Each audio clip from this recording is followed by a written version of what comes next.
Nah, apa manfaatnya dari adanya teknologi? Saya memberi catatan dari apa yang disampaikan oleh teman-teman. Pertama, munculnya segmen yang di bawah yang tidak pernah dilayani.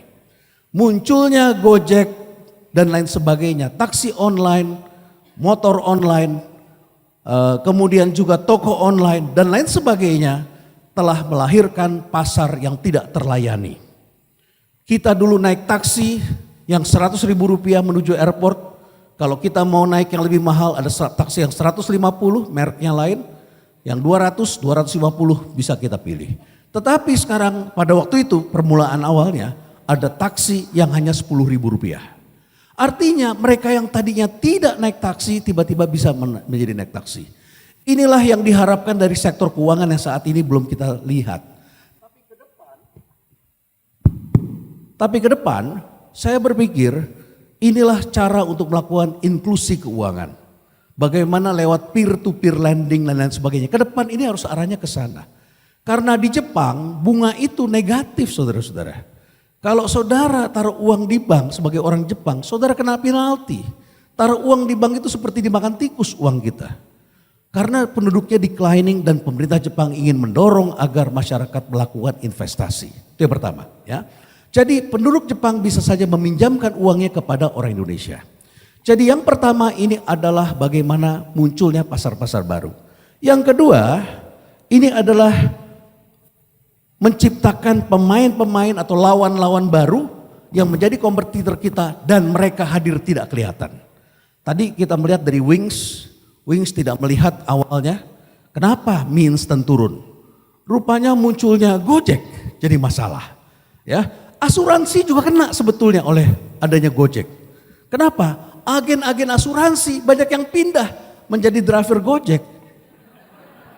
Karena penghasilannya cepat. Sedangkan kalau agen asuransi berapa minggu baru dibayar? Sebulan baru dibayar. Ya kan komisinya. Tapi Gojek cepat sekali. Jadi penjualan asuransi saat ini turun bukan dan tidak ada hubungannya dengan daya beli. Tetapi ini adalah masalah shifting saudara-saudara. Ya, jangankan itu prostitusi pun dapat saya ramalkan, saya duga. Romo, Monsinyur. Pasti sepi itu sekarang. Kenapa? Ada Gojek bisa gosen. Bahkan pakai pesawat juga bisa kan ke Surabaya itu. Bisa dikirim pakai pesawat terbang. Saudara-saudara muncullah pasar-pasar tak kelihatan. Produsen kopi mengeluh penjualannya turun. Saya bilang nggak mungkin lah penjualan turun. Berarti Pak orang sudah mulai tidak makan kopi, minum kopi lagi. Nggak mungkin saya bilang.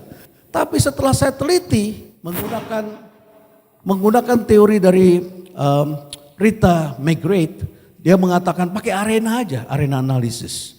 Saya kemudian menemukan sebuah video ya, dan banyak video yang disampaikan di dalam TEDx dan di dalam beberapa forum lainnya di YouTube. Dan mereka mengatakan bahwa kopi adalah komoditas yang paling powerful di seluruh dunia dan dicari di mana-mana. Harganya selalu menarik, permintaannya selalu bagus dan mempunyai daya yang luar biasa. Tetapi kopi itu akan mati vitalitasnya kalau Anda sudah giling umurnya sudah 1 minggu. Apa akibatnya? Muncullah anak-anak muda yang sekarang kita lihat di mejanya ada coffee grinder. Mereka membeli kopinya adalah kopi bean. Ya, jadi muncullah sesuatu yang tidak kita pernah bayangkan. Kemudian yang ketiga, ini juga ada persoalan perubahan, terutama bagi perusahaan-perusahaan lama yang menjadi lawan-lawan Anda semua. Termasuk sebetulnya trans. Itu adalah bisnis model lama. Ya. Saudara-saudara sekalian, bisnis model lama itu adalah heavy assets. Saudara kalau mau bikin hotel, saudara harus punya tanah, saudara harus punya gedung, saudara harus punya semuanya. Modalnya kemudian bisa dijaminkan ke bank, dijadikan kolateral. Tapi kalau dengan anak-anak ini ketika berbisnis, itu asetnya tidak heavy, asetnya light. Mereka tidak punya itu aset-aset.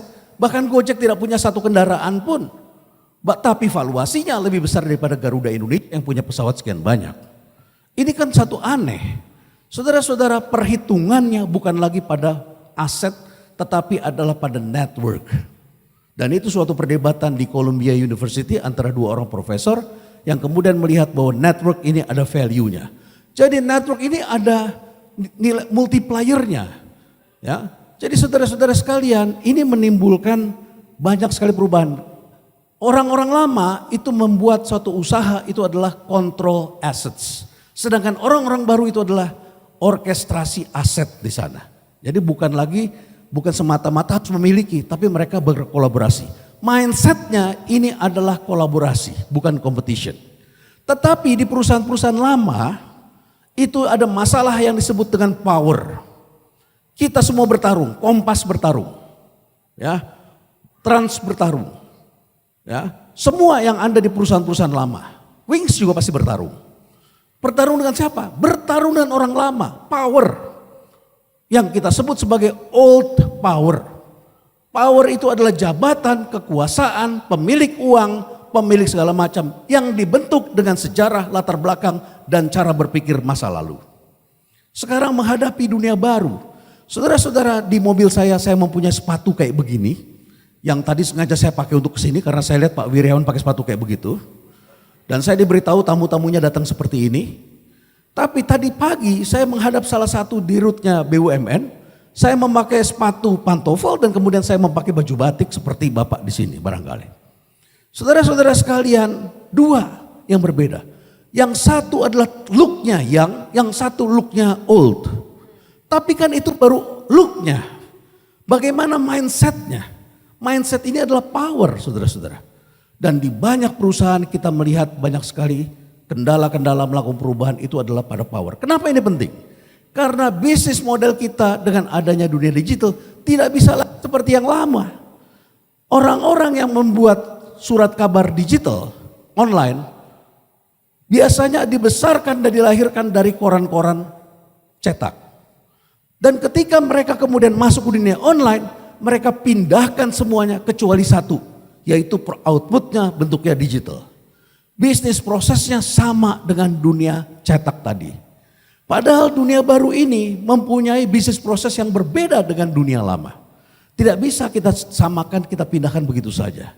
Bisnis proses ini akan mempermudah kita dan membuat old power sangat berkuasa. Yang berikutnya, marketing akan tergantikan dengan yang namanya mobilisasi. The power of mobilization. Tadi kita sudah dengar penggunaan hashtag. Kereta MRT. Apa tadi namanya hashtagnya? Ubah Jakarta. Ubah Jakarta. Cuma sayangnya Ubah Jakarta itu belum digunakan dengan konsep the power of mobilization. Yang menggunakan ini sementara adalah dunia politik. Atau dunia yang agak sedikit jahat-jahat begitu. Saudara-saudara, 212 itu adalah mobilisasi. Hashtag ganti presiden adalah mobilisasi. Save Audrey, Justice for Audrey, itu adalah mobilisasi untuk tidak percaya pada polisi. Kemudian mereka bergerak sampai kemudian ada seorang pengacara menyumbang 200 juta, kemudian ada seorang blogger, YouTuber terkenal kasih 20 juta, 30 juta, dan dapat duit banyak. Tapi kemudian ada mobilisasi lawannya, yaitu Audrey, hashtag Audrey juga bersalah. Kalau dikumpulkan ke belakang, konsep mobilisasi ini terjadi di mana-mana. Terjadi di Gojek, uninstall Gojek. Terjadi di Grab, uninstall Grab ketika terjadi ada sejumlah penumpang yang mengalami sexual harassment misalnya. Sehingga kemudian Grab memasang tombol darurat. Kemudian juga terjadi kemarin di Garuda, bagaimana Garuda Indonesia dimobilisasi oleh salah satu pemegang sahamnya. Ya, tentu dengan tujuan tertentu. Ya, saudara-saudara sekalian, dunia baru ini akan berhadapan dengan the power of mobilization yang sangat dahsyat. Inti dari the power of mobilization itu disebut sebagai ACE success. Actionable, ya, kemudian connected, harus saling terhubung satu sama lain. Kemudian saya harus buka lagi catatan saya. Saya minta waktu 2 menit. Ya. Kelihatannya MC sudah siap-siap untuk menutup pembicaraan saya. Enggak Pak, tenang aja Bapak mau. Ya oke Pak. Nah kalau karena tadi apa yang disampaikan semuanya penting, kalau kita potong nggak enak. Oke Pak, 2 menit dari sekarang Pak. Oke, is actionable, connected, dan kemudian extensible. Bisa diperluas. Kemudian sukses itu adalah konsepnya, kata-kata yang digunakan harus as simple, unexpected, kemudian credible, konkret, emotional, dan menggunakan story. Hampir semua yang menggunakan mobilisasi itu menggunakan story saat ini. Jadi saudara-saudara, marketing ini sekarang mulai tergantikan dengan konsep mobilisasi. Dan salah satu yang terkenal itu adalah kasusnya Harvey Weinstein. Ya, dari Hollywood yang dikalahkan oleh tagar Me Too. Karena artis-artis terkenal itu ternyata pernah mengalami sexual harassment dan mereka tidak berani berhadapan dengan Harvey. Saudara-saudara, begitu tagar Me Too diluncurkan tanpa diduga ternyata banyak orang yang kemudian menggerakkan tagar itu bukan hanya pada sektor Hollywood saja, tetapi juga dalam bidang pendidikan, dalam bidang yang lain-lain sebagainya. Akhirnya Bapak Ibu sekalian, kita juga menyaksikan bahwa dunia mengalami perubahan dari produk. Garuda Indonesia misalnya atau airline siapapun juga tidak bisa lagi mengandalkan pendapatan dari tiket. Menurut saya pendapatan dari tiket itu sudah berakhir. Marginnya semakin hari semakin tipis, cost-nya naik terus, kemudian pricing-nya turun terus. Maka dia harus masuk kepada pendapatan non-tiket. Tetapi ketika masuk ke sana, Anda akan berhadapan dengan old power. Orang-orang tua yang terlambat untuk belajar kembali. Mereka terkejut bagaimana sebuah perusahaan startup yang modalnya hanya 15 miliar rupiah tetapi bisa memberikan signing fee kepada Garuda 239 juta dolar. That is non-ticket income. Bank tidak bisa lagi mengandalkan pada interest margin. Sekarang memang masih besar, tapi memerlukan yang namanya fee based. Koran tidak bisa lagi dari jual korannya atau iklannya. Harus ada cara-cara baru untuk mendapatkan pendapatan. Jadi saudara-saudara akan muncul banyak gejolak-gejolak seperti ini.